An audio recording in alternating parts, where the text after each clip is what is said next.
Aloha, it's wonderful seeing you again, as always. One really quick takeaway, I'm gonna throw this one here. If you already don't have a finger scale exercise book like this one, maybe this would be a good resource.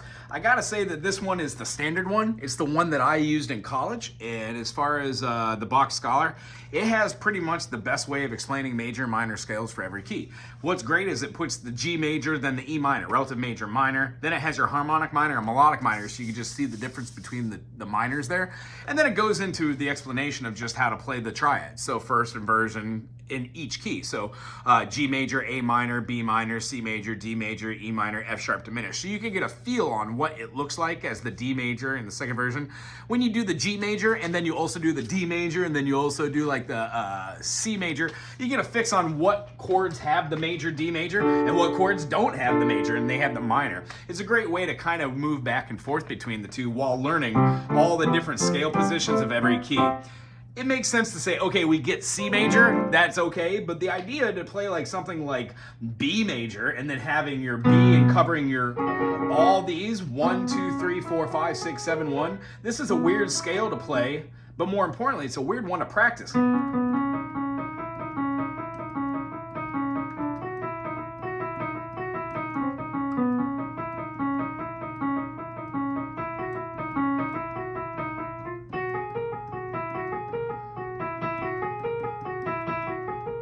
When you do these scale exercises, your fingers get used to playing certain things, so there's not really a right or wrong way. So in ascending, sometimes you'll play like this if you're only doing a 4-note pattern. If you've got like a, let's say like a...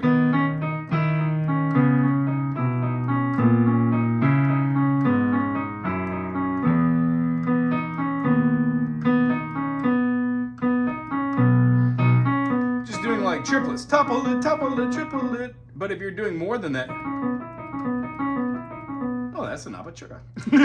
We'll talk about that next time. Anywho, when we're playing C to G, that's when we have our first. We have our F sharp. So the concept we're talking about in twofold is one, whenever you have a major chord, yes, you can add on the 9 and only the 9, and that would be called a C major add 9. And as far as having the 7th in there and the 9th, that would just be called a C9. But when we take minor chords, let's say like a D minor, we don't call this a D minor sus. We would call that a D9 or a D add 9 at that point. If we had that 7th in there playing the C, that is a D9. We wouldn't call this a D sus because minor chords don't get notated as a sus4 or a sus2. We don't notate them as a 6-9 chord either.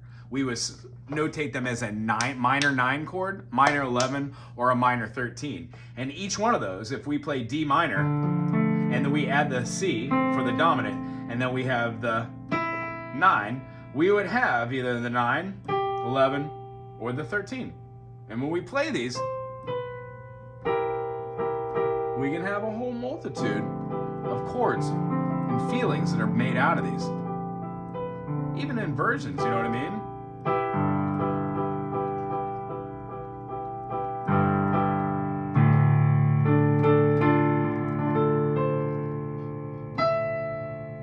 And being able to call these 9 chords or suspendeds in the same tone, they're the same thing. We just don't name them those. For chordal analysis, what we talked about today was this. Let's view it through the eyes of C major. If I were to play a 1, 4, 5,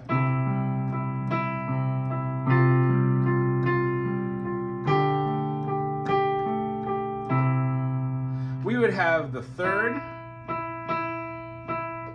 the 1, the 1, the 3rd. What is the 3rd in the key of C major in correlation to the F major?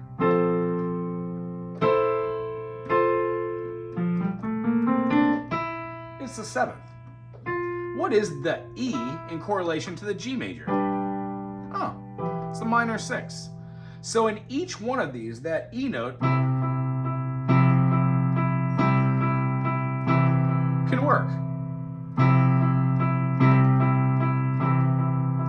If we were to move one note away and go back to it, we'd be moving a melody. Well, if we held that static chord, the C,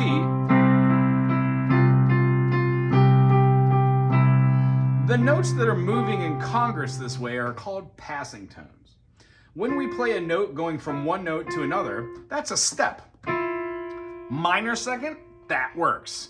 Major second, that works as well. In fact, anytime you talk about the 7 notes of a diatonic scale, no matter what that scale is, those notes are called steps. So the step from a 1 to a 2, even though it's a major second, is a step. Anything that involves not a note next to each other, the least distance being a minor second, the maximum amount being a major second, anything other than that is considered a leap. So when we hear intervals like 1, 7, that is a super huge leap. But there's no difference between a leap and a bound and a leap. A leap is a leap, anything more than a major second. When we use notes in congress, like let's say we're playing a C to a G sus, and then we resolve it backwards, we're expressing a suspension. And the concept is when we play a 1-3-5 and then a 1-4-5, we're utilizing the 4th scale position in the key. In the key of G major, G, A, B, C, D, E, F sharp, G, we would be utilizing the C natural. If we were in the key of F per se, we'd be utilizing the B because that is incorrect. The B flat, because the note that we would want to come down to is the major third. So having something like this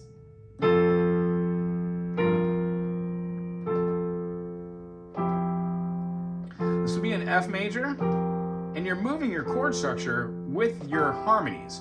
So your F has a 1-3, you would have a G minor with a 1-3, F major with a 1-3, and then be going down to your E diminished and playing the 1 and 3 again. So you have a major third, minor third, major third, minor third. If we were to play that opposite harmony and play the F major and utilize its 3 and 5, we would have a minor third, and then a major third, and then a minor third, and then when we go back to play that E diminished, we would have a minor third. So you can see how doing a phrasing, doing like a F to a C, B flat, F, covers your basis of using a sus. There's your sus chord, and it resolves down by step. So what I'd like you to do this week is try to play all of your chords: C sus, C major, that was a major, C sharp, D major, D sharp, and all these you can lay out and know where your major third is. 1-3-5, play your suspended chord, and then resolve it. Do that for every key. And what you'll find is the notes that you play for your 1-5 set the staple. So if you're playing it in the key of B flat, 1-5, find your third, find your sus, go back. Fun way to do it, huh? And then that will teach us how our suspensions feel when we play 2 chords together. C major to a D sus to a D. And then try it again with like maybe an E minor to an F sus. So play 1 chord before it and then. Or play the relative major, G major, then the E minor underneath it to give yourself a 7 type of chord, or a 6 chord rather. G major, E minor underneath with this is a 6 chord. Beautiful, huh? And then when we go up to the F sus, and then fill it back into its original one. Try and play around with those. That's our suspension. They resolve by common tone. The common tone for C, for F, and for G would obviously be the 1, 4, and 5. So the reason why F major works, it resolves by step to the common tones. What are the common tones? They're all the notes that are captured inside the diatonic structure. So in the key of G major, G, A, B, C, D, E, F sharp, G, the only note that's not part of the common tone is the F natural.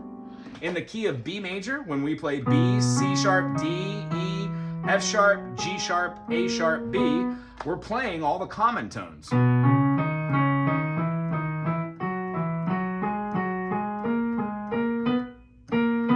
So the kind of concept is, what are the notes that are not the common tones inside of this B major structure? Well, we would take any note that's not part of that diatonic 7. If you were to play anything in the key of B major and go,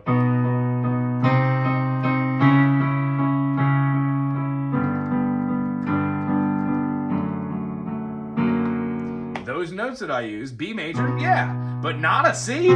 There's no C in the key of B major. See what I'm saying here? Those will be moving through something called common tones. And then the last thing I want to end on here is called a retardation.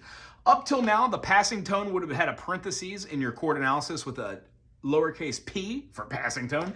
The neighbor tone that we were talking about is just the note that's right next to it. So if you're doing this kind of melody,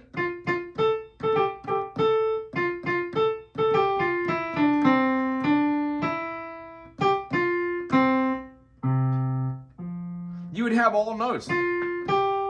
Those are passing tones. That's a passing tone. But these to each other are neighbor tones. So sometimes if you see something like this, sorry. What key is that? Oh, sorry, it's an E flat. Funny. So the kind of concept behind this is the notes that we use, those notes are neighbor tones. And what am I doing? If I were to actually see this in the key of E major, I would have my E playing my 1, 7, 1, 7, 1, 5. So when we go through the process seeing what notes those are inside each diatonic 7, you can tell that in E, F sharp, G sharp, A, B, C sharp, D sharp, E, all the notes in, except for if you had E major, we are not playing in the key that has a C, are we? It has a E, has a D sharp, it has a B for sure, but it does not have a C. So that note, although it's a neighbor tone, is not in the common tone section. So when we play that C natural, it needs to be expressed in the key signature. That's what we're looking for, being able to recognize notes that aren't inside our diatonic 7. And then we're going to end there. Next time we're going to talk about a appoggiatura, which it's just a fancy name to say a grace note. It's a grace note that you're not going to expect. We'll talk about it later. And then we'll talk about appoggiaturas, escape tones, anticipation notes, and then how to use your pedal point to get a little bit desired effect after the tone.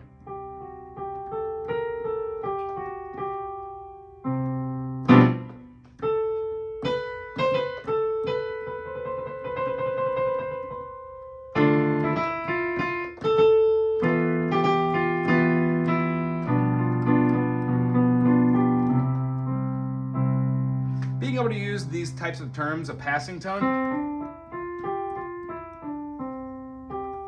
and these melodies that we use, turn into melodies and music you will use later. So our example is 3 blind mice, but if we did like 3 blind mice, 3, you can make it into like a different genre.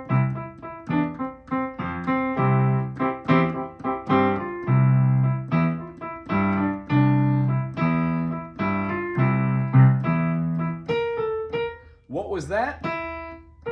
Is that more than a step? Yeah, so that's a leap. What type of ascension or uppercase uses leaps? Well, we would look for a leap in the same direction or opposite direction. Right now, we haven't even talked about leaps. We've only talked about steps. So what we're gonna do is try and stay within this and not jump around with our melodies.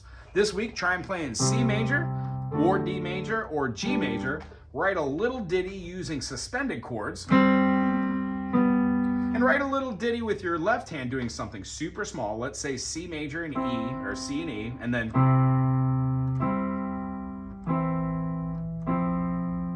all these notes are inside the key of C major.